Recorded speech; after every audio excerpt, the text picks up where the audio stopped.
kisah mengenai asal-muasal etnis Pakpak yang hingga saat ini masih menjadi perdebatan. Benarkah leluhur etnis Pakpak berasal dari Batak Toba? Ataukah berasal dari bangsa pedagang India Selatan?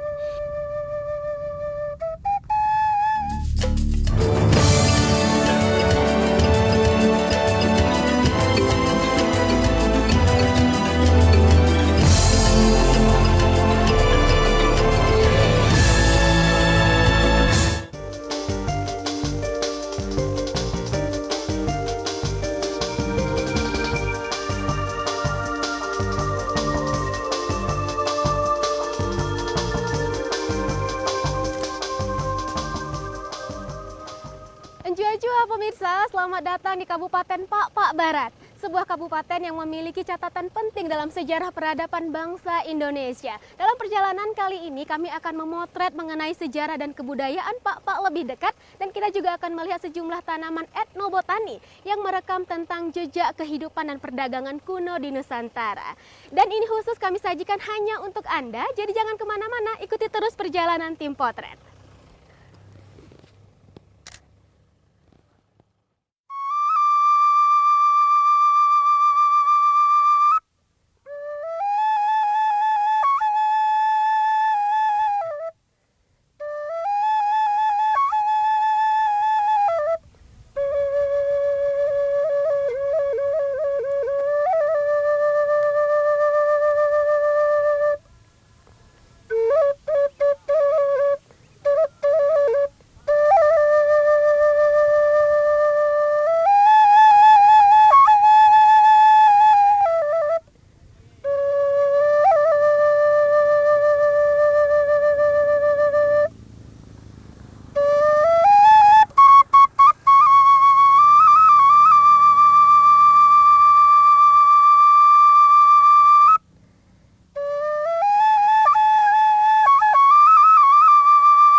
Sebuah pertanyaan besar mengenai sejarah peradaban salah satu etnis di Sumatera Utara, yaitu Pakpak, membawa langkah kaki saya ke Kabupaten Pakpak Barat, di mana salah satu etnis yang masuk dalam subsuku Batak ini bermukim.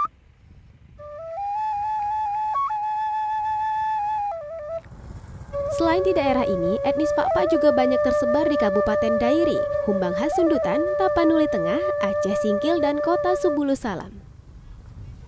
Banyak kisah mengenai asal-muasal etnis Pakpak yang hingga saat ini masih menjadi perdebatan. Benarkah leluhur etnis Pakpak berasal dari Batak Toba?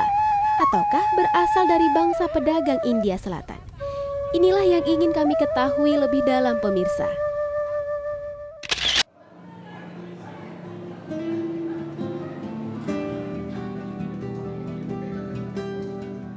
Beberapa waktu yang lalu, tim potret menghadiri sebuah seminar tentang sejarah perdagangan dan penyebaran tanaman etnobotani jenis damar, yaitu kapur barus. Dalam seminar yang dilaksanakan oleh Universitas Negeri Medan ini, diketahui bahwa tanaman kapur banyak tumbuh sepanjang jalur wilayah Tapanuli hingga ke Aceh Singkil. Sejarah mencatat bahwa kapur barus terkenal sejak zaman Mesir kuno yang digunakan untuk mengawetkan para raja Mesir atau Fir'aun. Kapur dibawa oleh bangsa pedagang, salah satunya India yang berburu kapur hingga ke tanah Pakpak.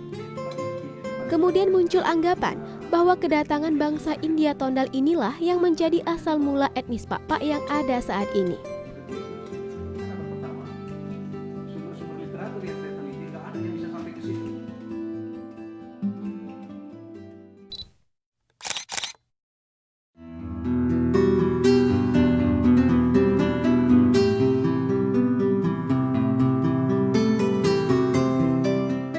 Kami mencoba untuk menemukan situs sejarah dan peninggalan budaya leluhur Pakpak yang masih tersisa.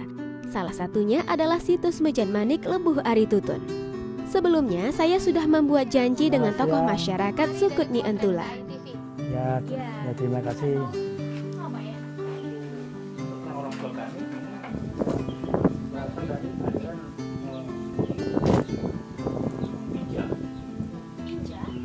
India ya Pak ya, berasal dari budaya India belakang begitu kan.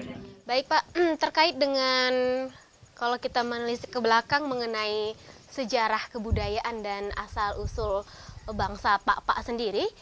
Nah, Mejan ini merupakan salah satu peninggalan sejarah yang dapat menguatkan cerita mengenai asal-usul dan sejarah kebudayaan suku Pak begitu ya Pak ya. Nah, yang dimaksud dengan Mejan itu sendiri apa ya Pak? Mejan ini adalah sebagai gambaran pada masa itu suatu kerajaan, maka dia membuat suatu peninggalan yang diukir dari batu. Jadi ini langsung diukir dari batu, sehingga di daerah ini generasinya selalu turun-temurun ada yang tetap bertempat tinggal di sini.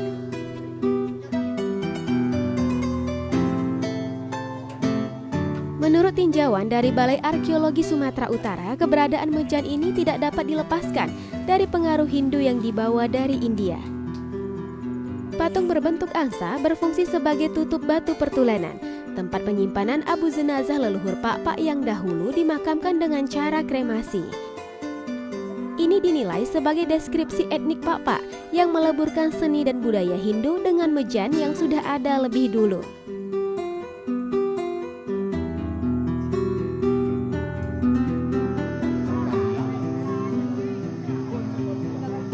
Budaya Pak mengenal dua jenis ritus, yaitu kerja baik dan kerjaan jahat.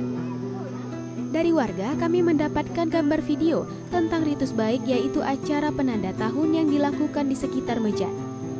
Acara adat ini dilakukan untuk memulai musim tanam, agar nantinya mendapatkan hasil yang maksimal.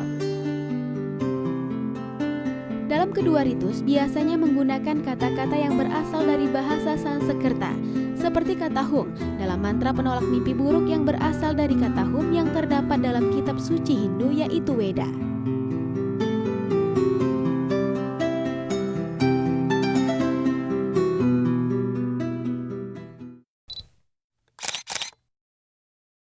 Kadepo dan dia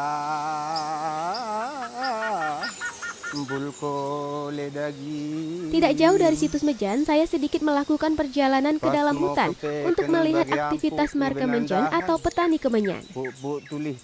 Hasil damar yang satu ini tentu tidak dapat dilepaskan dengan budaya India, terutama dalam ritual ibadahnya.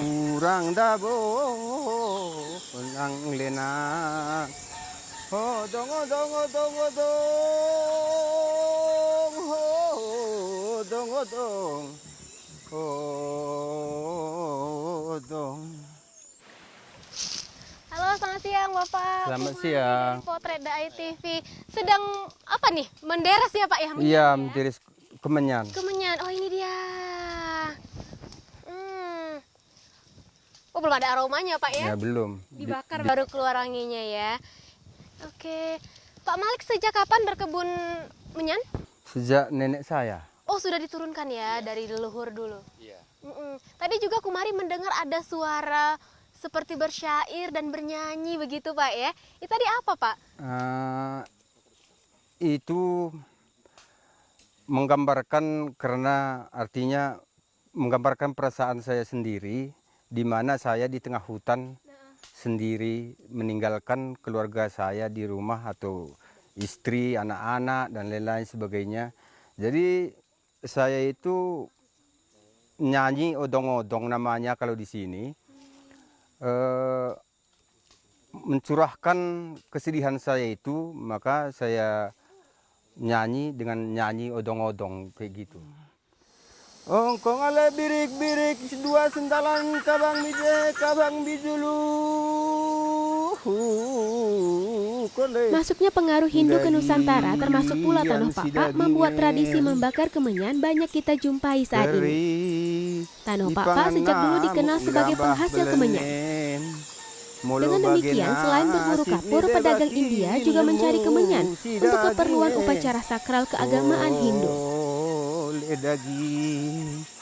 Odong odong odong odong odong odong odong odong.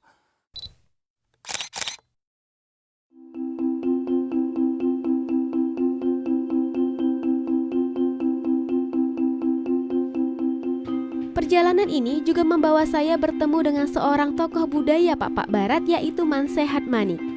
Ia banyak menulis buku tentang sejarah dan budaya leluhur Pak.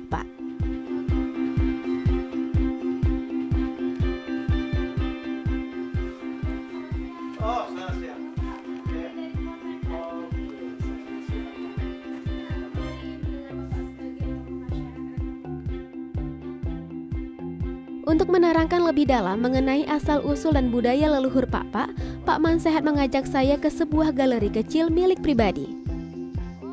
Rupanya, ia juga giat mengumpulkan berbagai benda-benda sejarah dan budaya yang terkait erat dengan leluhur dan kebudayaan Pak. Sudah berhasil saya kumpulkan, walaupun dengan sangat-sangat sederhana, tapi saya sangat bangga.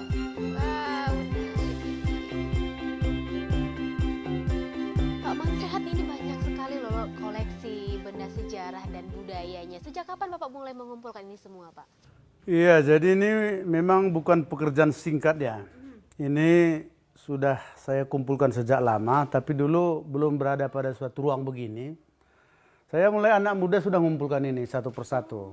Karena saya pernah tinggal di Aceh Singkil, kira-kira 5 tahun. Jadi apa yang ada, menurut saya ada kaitannya dengan sejarah Pak yang bisa saya beli sesuai dengan kemampuan saya beli.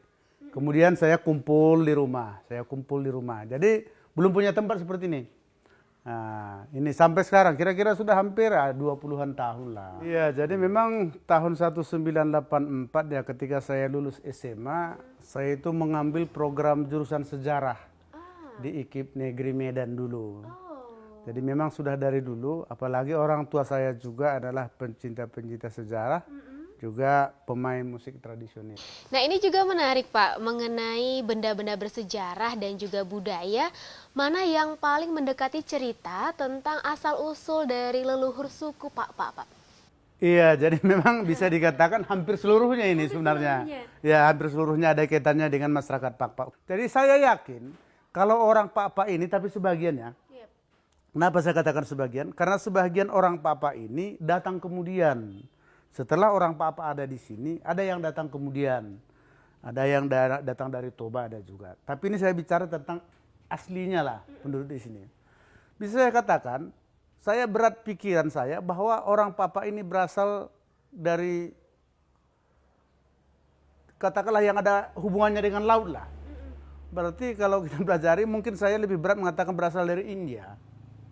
Nah, kenapa demikian? Karena begini, salah satu yang menjadi alat peraga ketika pelaksanaan ada budaya perkawinan lah misalnya kita katakan bahwa orang Papa itu menggunakan oles. Oles itu mandar, ya, bukan seperti ulos yang ada di suku lain. Nah, ini mandar, sarung. Apakah ada sarung ini diproduksi di daerah Papa? Tidak ada. Mandar ini dari mana? Ini dari Madras. Madras itu di mana? Di India. Sehingga sampai sekarang oles yang paling berharga di tanah Papa itu oles mandar. Mandar Madras. Madras yang asalnya dari India. Kalaupun sekarang sudah banyak madras yang mungkin sudah diproduksi di Indonesia ataupun katakan di Sumatera ini. Tapi kalau dulu itu semuanya berasal dari India.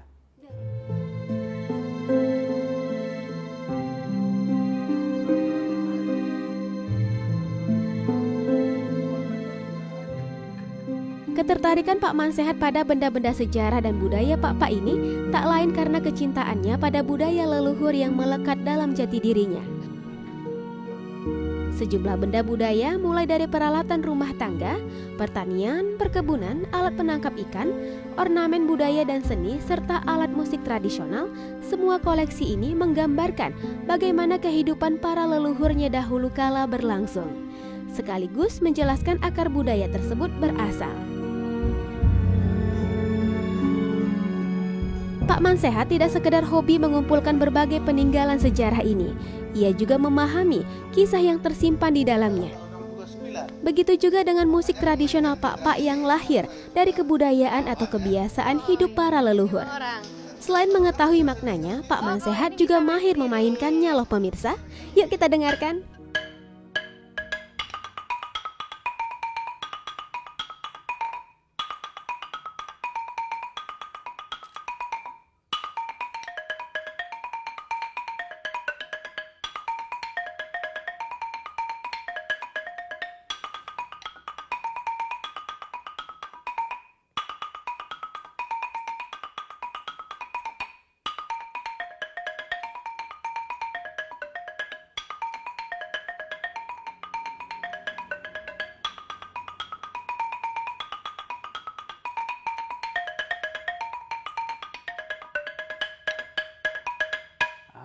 Itu dia.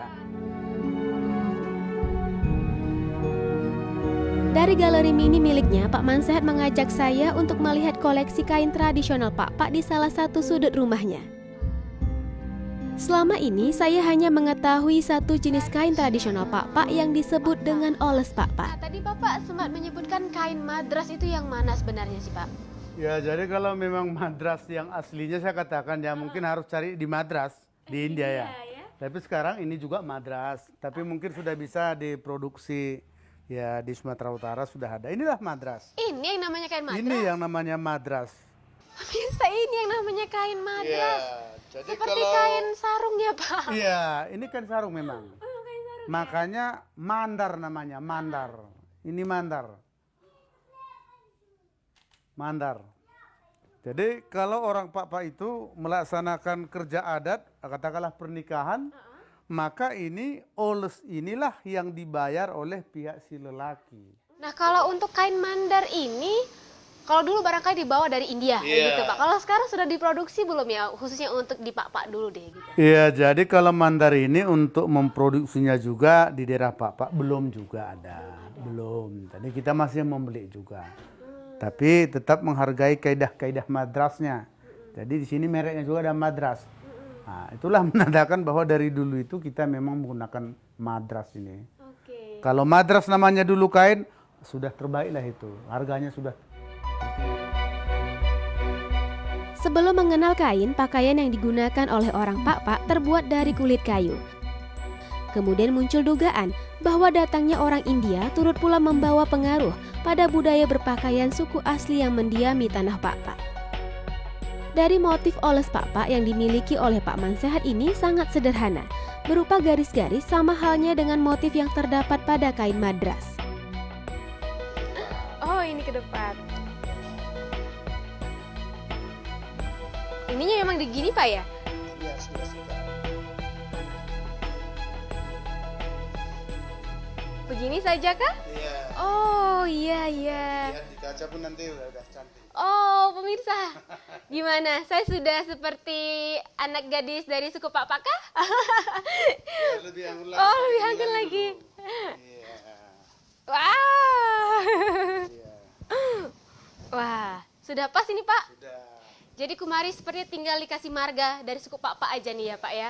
Borumani saja. Borumani. Kalau Borumani artinya Kumari menjadi anaknya Bapak gitu ya. Wah, pemirsa.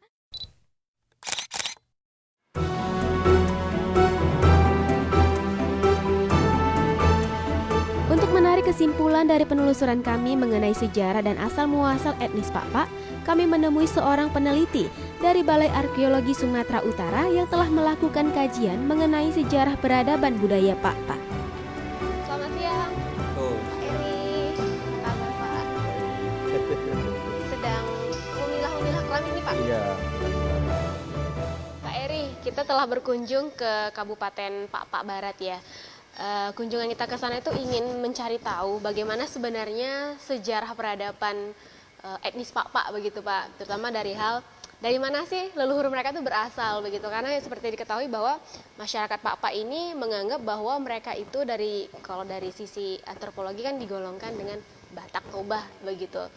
Nah mereka tidak mau seperti itu, katanya mereka itu berasal dari India Selatan begitu. Nah ini yang ingin kami ketahui sebenarnya dari mana Pak asal muasal leluhurnya etnis Pak ini? Kalau ditinjau secara antropologi seperti itu tadi, itu kan cuma pengelompokan belakangan ya. Nah, kalau ditinjau secara linguistik atau kebahasaan, sebenarnya mereka masih berkerabat. Jadi yang dibilang secara antropologis tadi sebagai Batak, itu kan ada Toba, Mandailing, Simalungun, Karo, Pak, Dairi dan sebagainya. Itu memang kalau ditinjau dari bahasanya memang sangat mirip gitu kan. Sehingga mereka bisalah dibilang sebagai satu puak besar, gitu, satu kelompok besar. Itu awalnya dari daerah Cina Selatan, kemudian mulai menyebar ke daerah Asia Tenggara, itu mulai berawalnya dari Taiwan, Pulau Formosa.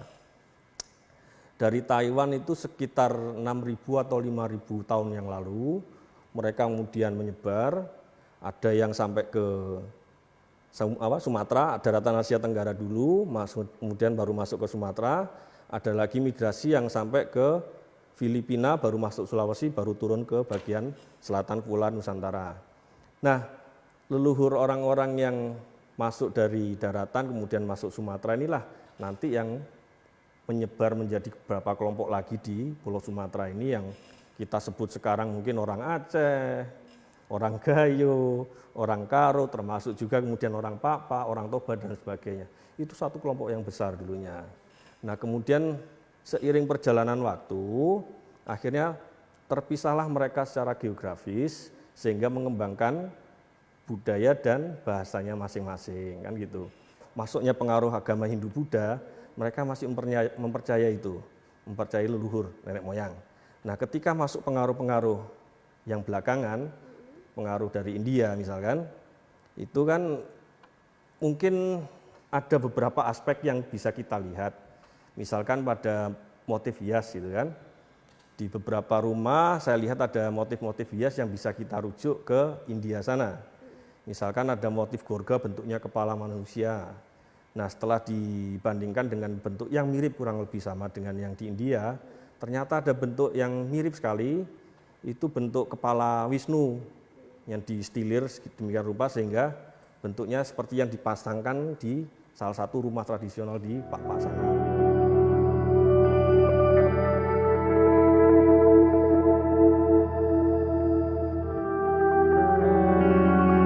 Anggapan yang menyatakan bahwa etnis Pak berakar dari Batak Toba ataupun dari India Selatan ternyata tidaklah sepenuhnya tepat.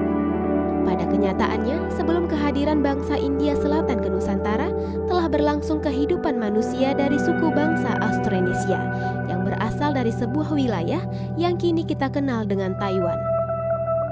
Proses asimilasi yang terjadi pada akhirnya menambah corak baru pada kebudayaan yang telah ada sejak awal. Pemirsa, perjalanan kita di Kabupaten Pak Barat belumlah usai. Dalam episode mendatang, kita akan melihat sejumlah kebudayaan Pak yang diturunkan oleh para leluhur mereka terdahulu. Jadi, jangan sampai terlewatkan ya. Sampai jumpa lagi dalam episode selanjutnya. Selalu ingat, buka mata, hati, dan telinga, karena ada banyak nilai berharga yang dapat menjadi potret bagi masa depan kita. Sampai jumpa.